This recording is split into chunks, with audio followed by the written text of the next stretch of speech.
Kung meron ka ma-message dun sa mga nambabash sa kanya, tsaka dun sa second question, dun sa dating game, ano yung message mo? Dun sa nagbabash. Sa kanya muna, tas sa mga nambabash dun sa dating game. Dun sa nagbabash kay Angel, Talaga angel na tawag mo sa kanya. close na kayo.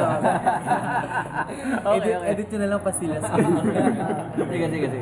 Yun, kay Angel, syempre, dun sa mga nang-bash talaga sa kanya, parang, just stop bashing.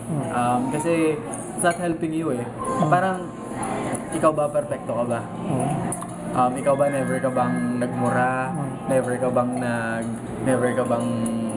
nagkamali? Or parang, never ka bang nagkagusto? Never, alam mo yun, parang all of us has a negative side on our, diba, on ourselves. And ikaw, porket si Angel nandun sa TV, nakikita ng tao sa public, at binubuksan yung sarili sa publiko, parang siya lang yung may mali, ikaw wala. So, let's be fair, let's not be hypocrites.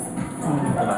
Teka, on your part, ano yung ginagawa mo naman ano yung effort na ginagawa para to make her more acceptable even sa mga bashers niya? And siyempre may mga following naman po tayo. So, I actually, for me, ang pinaka-purpose ko lang talaga dito is to defend and protect her.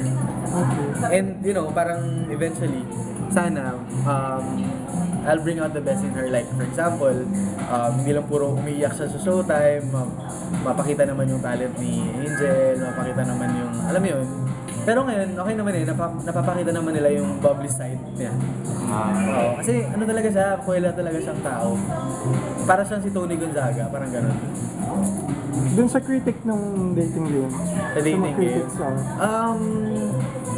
Wala, just enjoy lang tayo. Parang may sarili-sarili man tayong trip eh. So, 'di ba? Parang just don't take it seriously dun sa mga nagbabash kasi parang mas okay na if you see the good in something, 'di ba? Para at least mag-enjoy ka rin. Tsaka yun, parang ganun. Are you able to see each other outside the show? Apo, kanina lang.